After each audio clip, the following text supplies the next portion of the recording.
What's up, everybody? This is Jeremy from Octane TV. I really hope you guys have enjoyed this triple Mustang saga episodes and series of the new show Cars and Creators.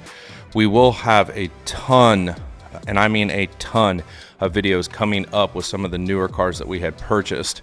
It's going to take a little bit of a left turn because a lot of the drama and the craziness that has happened with some of these past cars that we have purchased is going to start turning into more of a light at the end of the tunnel, where instead of us going through all this crazy drama and problems, we're going to start putting our time and effort into building these cars. So please understand, a lot of this is going to shift a little bit, but I think it's for the greater good. Instead of us going through all these problems and dealing with all this craziness, we're going to start putting some of that time into building the car and making it better. I think you guys will really enjoy these series because it's going to show us building every single one of these cars. A lot of people have not seen these cars. A lot of people don't even know that half these cars were a different color before I wrapped them. A lot of people didn't even know I even owned these cars. So these are cars that everybody might have seen or maybe have not seen. But if you have seen this car, comment down below. Let me know what you guys think of it. Should I have got rid of it? Should I have not? A lot of the reasons why I did change cars so rapidly was because we built these cars extremely fast, and some people's different version of built is a lot different than my version of built. But we took these cars, we put wheels, suspension, wrap, interior, everything that we could possibly do. Some of them we did mods to the engine, some of them we didn't because they were brand new. We didn't want to mod the engine and void the warranty. But to me, some people think building a car is building the engine. That's awesome. To me, I'm building an all-around car. And if it's brand new and still has a warranty and I can't void that warranty, I can't do a whole lot of performance to it without voiding the warranty. So we do the exterior, interior, trunk, wheels, suspension. To me, that's a lot of stuff to build on a car in 30 days. So a lot of these cars we built extremely fast. Some of them we did engine, some of them we didn't because we couldn't choose to void the factory warranty. But I hope you guys like this series. It's going to be a little bit different than what we've been going through.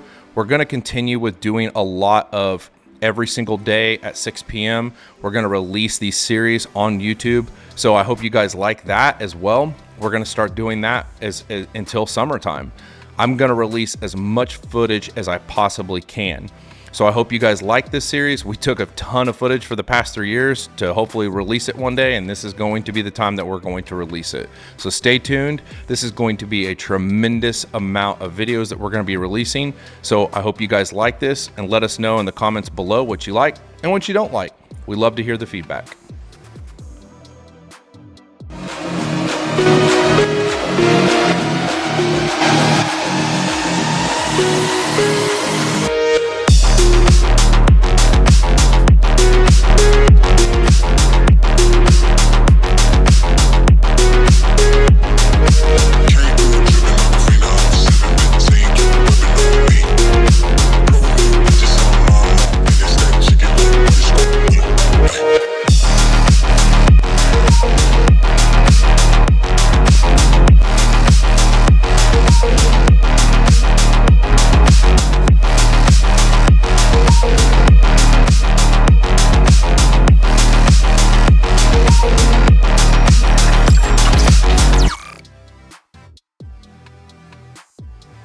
So I hope you guys enjoyed this series on our Orange Fury MT82 6-speed Gen 3 Mustang.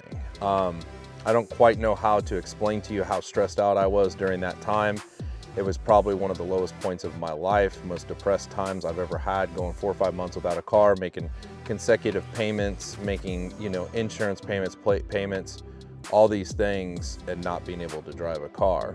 So with that being said, we are going to go into the videos now of where everything starts going up instead of down.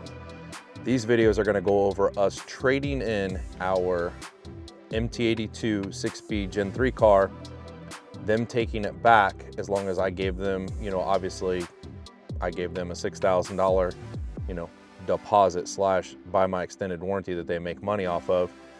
So I did exactly what they had asked. When I went into there, I made another trip all the way back down there. I know you guys are probably not gonna understand how many trips this is because you weren't there, but I made a total of 5 trips, 7 hours round trip to go down and resolve this whole entire situation.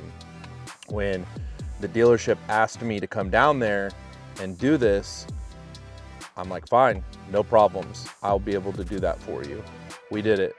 I drug my mom down there with me probably 3 times to help me drive the vehicle back to resolve these situations that honestly I should have never had to deal with. I should have never had to deal with any of this, and it was a really bad situation. And as far as a customer service standpoint, Bob Allen did not take very good care of me. Now, after the situation was resolved, I feel like they did a great job after I had to get them involved by ownership, not down at a normal management, normal store location. I had to go to the highest person possible to be able to get them to resolve this. And I feel like that's kind of ridiculous that I had to do that. But with that being said, the offer that they gave me was to trade in the 2018 Mustang on a 2021 Camaro LT1. Now, most people like myself don't know a whole lot about what a Camaro LT1 is. As far as I knew, in 2016, the LSX platform switched over to the LT1 platform. So in my mind, I'm like, okay, they're just putting a badge on the side of this car that tells it's got an LT1 in it, like they're proud of it. But that's not exactly what it meant, and I did not know that. I thought I was going in there to buy a Camaro SS. I did not know what a Camaro LT1 was. And not that it screwed me, but I just had no idea. I was very naive, especially after getting screwed over on so many Mustangs. I didn't know what it meant, so I'm like, okay, we'll just figure this out. So with that being said, if you do not know what the difference between a Camaro LT1 or a Camaro SS, 1LE, ZL1, there's a major difference between a Camaro LT1. And let me explain that to you so you guys understand this, because most people don't understand what an LT1 is. LT1, in my opinion, is they should just call it a base Camaro. That's what it is. It's a Camaro SS base model. Kind of like when you buy a Mustang and you buy a premium or you buy a base model. Instead of calling it a base model, they just call it an LT1 model, which is cool because it sounds a little better than base model. But at the end of the day, that's what you're buying is a base model. I want you guys to understand the difference between an LT1 and a Camaro SS is, number one, the gauge cluster. The gauge cluster is out of a V6. So it's a V6 cluster, non-digital. So when you buy the SS, it comes with a more digital, non-analog cluster. The other big thing is it represents a V6 front bumper. It doesn't come with an SS front bumper, it comes with a V6 front bumper. Also, the headlights are different. They are not the Synergy headlights, they are the V6 headlights, which I like those headlights, not a big deal. The other main thing that you can tell right off bat that it's an LT1 is the red taillights. It does not come with black taillights like the SS. It comes with red taillights. So that's a dead ringer that it's an LT1. Also, the LT1 badges on the side are a dead ringer. Now, those are visual aspects. When you look at the hood of any new LT1 Camaro, like I would call it 6th gen, if you look at the newer ones on the hood, it has a actual little hood scoop in it, like a little vent. Now that vent represents it's a non-V6. So when you look at a V6 and an LT1 model, it's very hard to tell the difference because the LT1 model, the only difference you're gonna notice is it's got different wheels and it's got a vent in the hood. That's it. Otherwise, it's a V6. You know it's a dead ringer for a V6 because the tailpipes, everything, tail lights, front bumper, all of it looks the same. So that's what's kind of confusing is people, when I got this car, people thought it was a V6. I'm like, oh, that's great. Good thing you don't know. So it kind of like, people are like, what the hell? Why is that thing so fast? So just to let you guys know, there are a lot of differences. Now, Camaro SS to LT1 wheels, they look exactly the same on the outside. Difference is the LT1 has non-staggered wheels, whereas the Camaro SS has staggered wheels. And most people, you can't tell that from the outside. They look exactly the same. It's only underneath that you can see that. I mean, it's running like a 245 series tire on an LT1 on the front and rear. Now, with that being said, I've heard rumors, I don't know how much of this is true, but the actual LT1 car on a 245 has a speed limiter governor on it because people were taking them to the track on a 245, losing control and wrecking the cars. So they put a limiter on it, and I can't remember what it was. I think it was like 145, 150.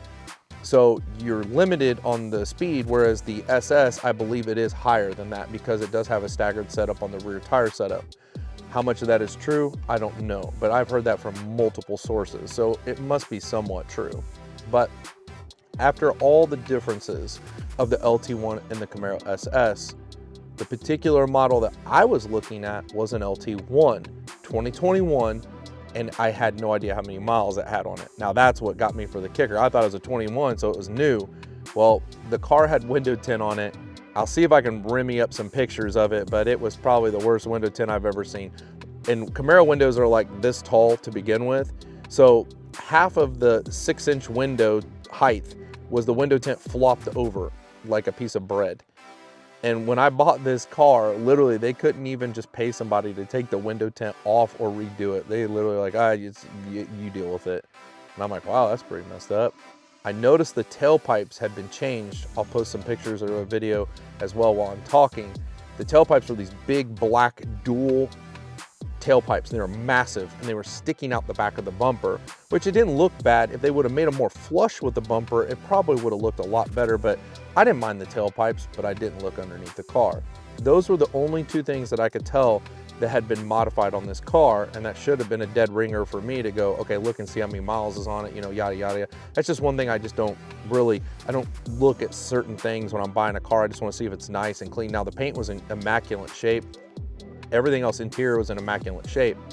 The kicker about this car that I didn't know about was it was an LT1. Most LT1s are base models, like I said. So with that being said as well, I didn't understand. I'm like, why does it have a bigger screen in it? So the screen, the radio, in my particular model, they had upped the screen to the larger screen with the Bose. So it did have the upgraded Bose and the larger screen. And I thought, man, thank God, because I couldn't deal with the smaller screen like I dealt with the base models and the Mustangs and not having the Bose. The Bose did sound remarkably well, and the screen was definitely one of the best infotainment systems I have had of any car up to that date. It killed the Mustang. Like the Camaro is killing the Mustang on infotainment systems. It had wireless, Apple CarPlay, and Android Auto. The text, the font, everything they used on that screen looked beautiful. My favorite part of that car was definitely the infotainment system.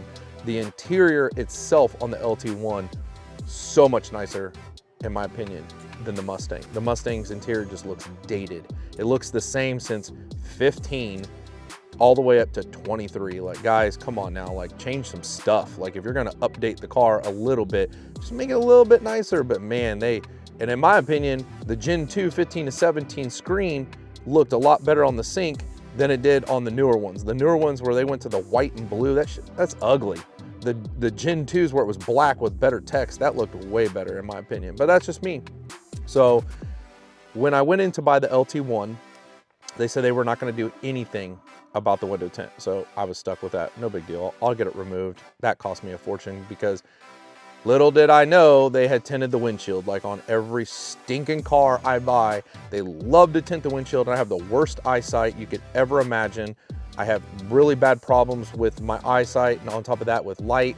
So, I mean, yeah, it helps me with not having to wear sunglasses, but at night I can't see anything. It's like a blind man driving around trying to figure out where he's going. So I had to have that removed. I had to have the window tint removed. That cost me a fortune to have that removed because it's a brand new car and they were afraid they're gonna mess stuff up, having to steam it and get it off there, but that's understandable. So I just had the window tint removed and new window tint installed. It was like, gosh, I think it was like $500 or $600, if not more. So that was the only thing that was kind of like the worst situation of when I traded in this Mustang to get this Camaro. Was there were some little things that I felt like they didn't really care. If it was me and it was my dealership and I was the owner, I can tell you right now, if somebody came up to me and asked me something as simple as, hey, could you take the window tint off the car because it's flopping over the window? I mean, literally, I'm talking as big as my hand is right here, it was flopping, just hanging over. And when you roll the windows down, you can only roll the windows down halfway because the flapper is just flapping on both sides. So that's just professionalism, in my opinion. That's just something that, you know, if a customer comes in and says, hey, there's something wrong with my brand new 21 car that I'm getting ready to purchase off of you, you should just go ahead and do it. But in my opinion, they didn't really care. And that's one of the reasons why I'm making these videos, because I think people need to know from a consumer standpoint that dealerships don't care about us. They only care about themselves, and it's getting worse. And when I make more of these videos, you're gonna see exactly how bad these dealerships are getting. I'm talking about the con artist stuff that they're doing and telling me that they, you know, did this on paper and they forged my signature. I mean, wait till you see some of these newer videos I'm gonna release. You're gonna see how bad it's really gotten, to the point where it's illegal. I mean, literally signing and forging my name on stuff to where I've had to get lawyers involved.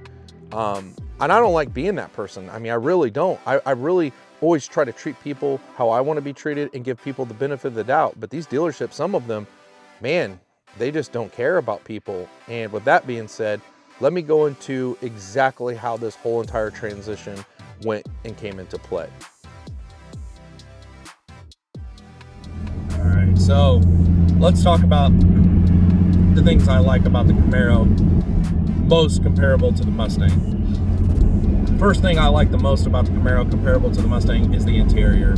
I love the way the interior looks. I love the way the screen looks comparable to the Mustang. I think it looks very modern in this car, and I think the Mustang is a little dated in my opinion, which I know they're trying to make it look retro or whatever, but if you look at the designs of the door panels on the Camaro, it looks super futuristic and modern, whereas the Mustang just looks old. And the same way with the screen that's on this, has wireless Android Auto and Apple CarPlay. You don't even get those features with the Mustang, and it looks old and dated. Now, the one thing I will say about the Mustang interior that kicks the shit out of this Camaro is it's got heated and cooled seats, which work great comparable to the Camaros. And the digital dash in the Mustang is by far one of the nicest I've ever seen. It does come in like the PP2 cars, it does come in the premium cars that have that option, and the GT500s, but that digital dash is one of the things I love the most about the Mustangs, hands down. But the rest of the interior, I'm not so, it's a little iffy on me. I think the Mustang interior looks dated compared to the Camaros. I will say the handling of the Camaro is much better than the Mustang. The Mustang feels like it's all over the place. I don't know why, especially the rear end when you're turning. The Camaro just feels planted all the time. And I would say, a lot of people say, oh, it's because the tires or different things. No, because I had 11-inch wide wheels and things like that on the rear of my Mustang, and it still did it. It still didn't feel planted. And the same way with the Camaro, it feels so planted compared to the Mustang. It felt like it was all over the place. So I would definitely say the handling in the Camaro, maybe not so per se drag strip or take off or anything like that, I still feel is better, but you know, a lot of people compare it to that. But the handling on the interstate and turns and curves and things like that, the Mustang just is a little inferior to the Camaro in my opinion. So I would definitely say the Camaro wins again. Torque wise, the Camaro will obviously win again against the Mustang, but upper end RPMs, the Mustang pulls like a freight train. Like, there's no way to understand besides getting in one and jumping in the other. I literally drove the brand new Mustang yesterday and the brand new Camaro, and getting out of one and getting in the other, I literally was like in the Camaro, like wondering where's my extra second of power. Like, it just stops at 6,500, whereas the Mustang keeps going to 7,500. It feels so weird. Like, I felt like I was gonna hurt the engine in the Mustang, because I'm like, why is this car going so much higher?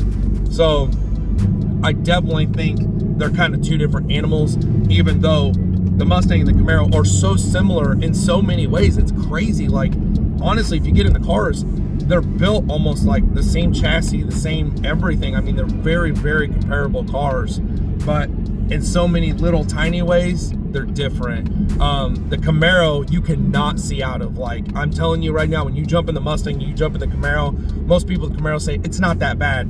It isn't that bad, but when you get in the Mustang, you can see everything. The Camaro, you cannot see out of this car, especially with a child seat in the back or a person sitting in the passenger seat blocking that headrest. It makes it extremely tough to be able to see out of this car. It's not a deal breaker for me, but it is extremely hard to see out of. Now, I've got an 8-inch screen in the front, so when I put it in reverse, it's a lot easier to back up out of this car comparable to the Mustang if you've got a 4-inch screen. But most people with Mustangs have the 8-inch or the larger screen, so it's not really that big of a deal. But those are the main differences I will tell you that I have noticed about these cars. Other than that, they're very similar. The build quality is about the same. You know, a lot of the things are about the same. But those are the things that I notice, honestly, are the biggest differences. I will say the drive shaft and the axle seem weaker in the Mustang than the Camaro, but that's more of a me thinking than actually proven. So that's about the biggest differences I can say between these two cars.